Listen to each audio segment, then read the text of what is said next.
How you doing, everyone? Welcome back. I told you I'd do a video about fascism. Well, here it is. Look, if you doubt that one political party in this country is demonstrating the signs of fascism, let's go through the list. These are the 14 characteristics of fascism.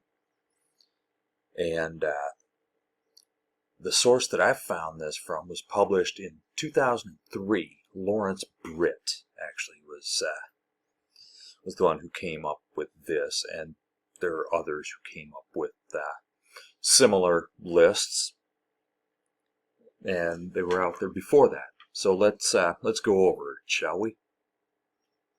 What's the first trait?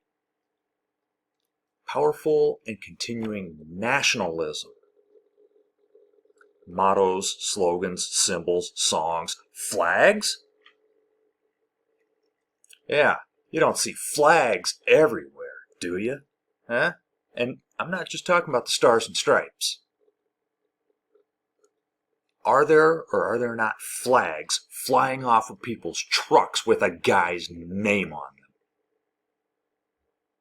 Every town.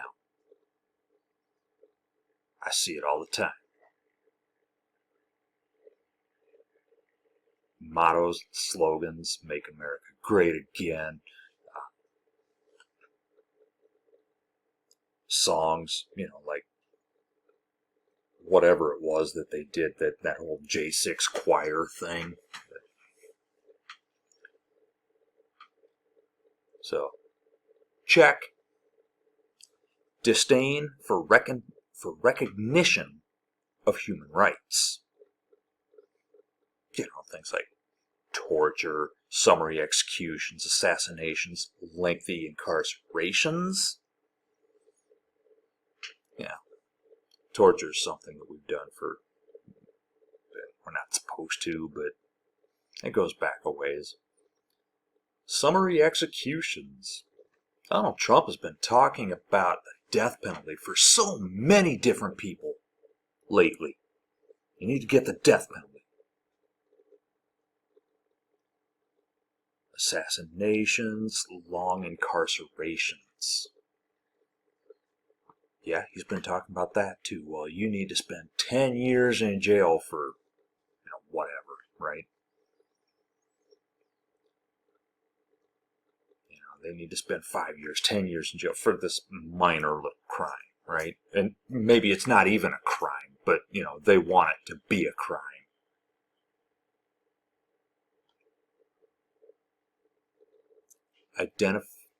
Identification of enemies and scapegoats. That can be racial, ethnic, religious, political. The enemy within. He refers to the press as the enemy of the people.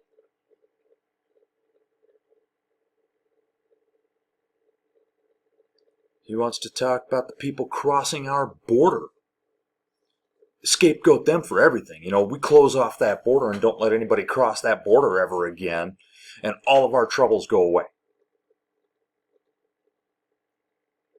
Is that true? No, it's not. But definitely checks that box. So that's check, check, check. 1, 2, and 3. Supremacy of the military. Now, don't get me wrong, we do need a strong national defense. But not all military spending is good spending. They get a disproportionate amount of our federal funding, and it's been that way for a long time.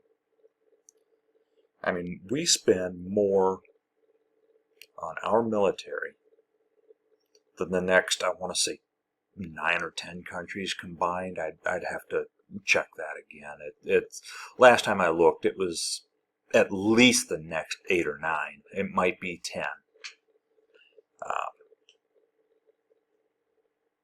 So, check. Rampant sexism. Rigid gender roles.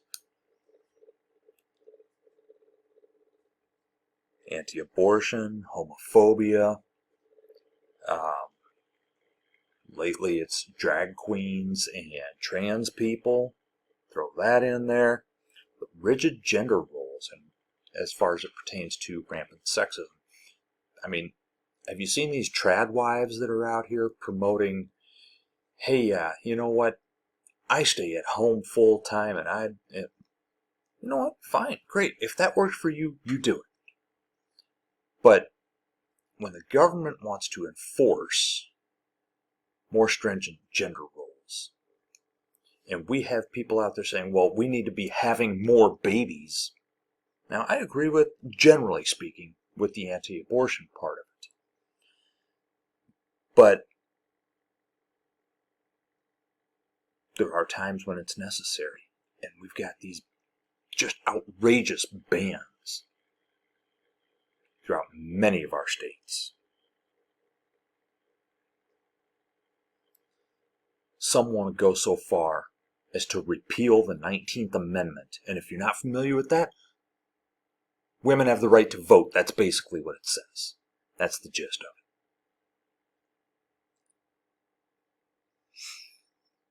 So that's another check. Controlled mass media. They either want government regulations or, they've got, sympathetic people on the mass media, sympathetic spokespeople. Donald Trump, he wants to take away the license for CBS, take legal action against 60 Minutes. Meanwhile, Fox is doing the exact same thing that, Fox is doing exactly what he accused CBS of doing. Except it's a lot more egregious. CBS shortened an interview for time, not for content. Fox is edited for content, and they've done it often. So, yeah. Obsession with national security. Now again, strong national security is important. We need a strong national security, but obsession with it, using fear to motivate the masses, again, let's go back to the border, right? They're rapists, they're murderers, they're drug dealers. They are emptying out their prisons and their insane asylums and sending them here. None of that's true. But, you know what? You have to scare people into thinking that it's a national security threat. Oh, sure, we do need to secure that border. But we don't need to terrify people and just obsess over it like that, right? Religion and government intertwined. What about all these pastors and prophets out there, or so-called prophets? They're not really prophets, they're just trying to make a profit. But yeah, religious figures out there gaining prominence within the government, and when we've got, let's just go to the photo op with the Bible in front of the church.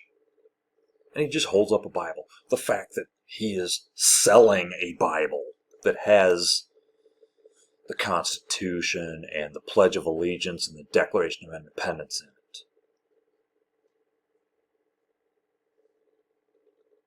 Yeah, sure.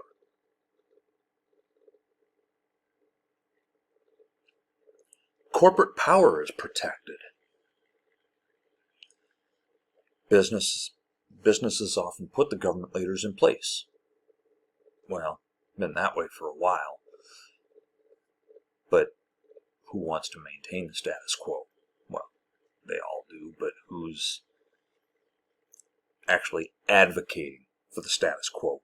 They don't want campaign finance or anything like that. But, businesses and governments, they develop a mutually beneficial relationship.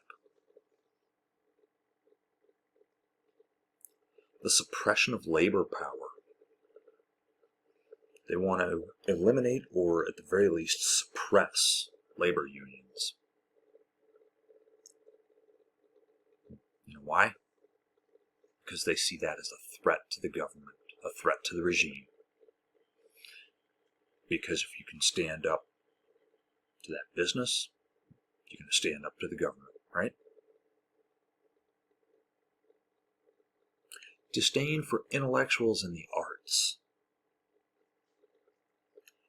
Open hostility to higher education. Oh, we see that all the time. We see that all the time. How many times have you heard people say, well, college is a scam? I've never been to college, but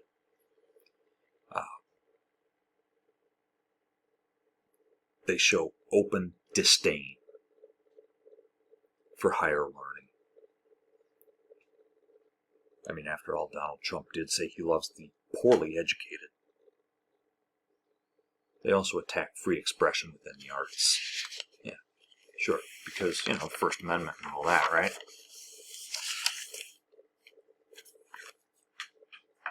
An obsession with crime and punishment. Police have almost limitless power. We overlook police abuses. How often have you seen stories of someone who had done nothing wrong or nothing major wrong? Maybe it was a traffic stop, and the person was killed by a police officer. And what happens to that cop? Often, nothing. And Trump wants qualified immunity to remain in place. He wants those cops to be able to do whatever. I mean, I respect the authority of the police, but they can't be allowed to just do whatever. Rampant cronyism and corruption. Appointing friends or associates to government positions, stuff like that. Sure, because we've never seen Trump do that. When he was president the first time, right?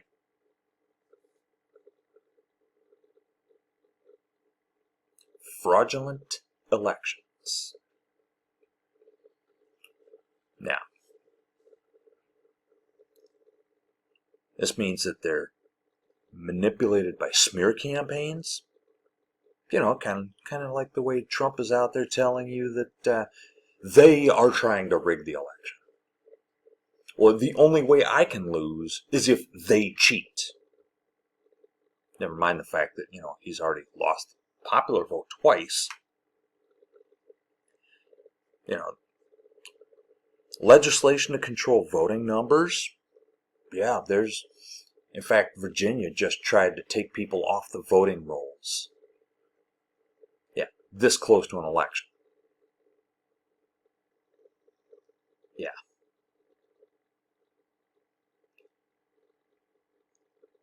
Manipulation of the media. Well, what's Fox out there doing? They are, selectively editing, and then you've got Elon Musk out there on whatever he's calling Twitter these days. I don't care. And he's manipulating that for Trump. So, yeah. Those are the characteristics of fascism. Any of those sound familiar? Let me know. I've got a comment section down below. I'll see you next time.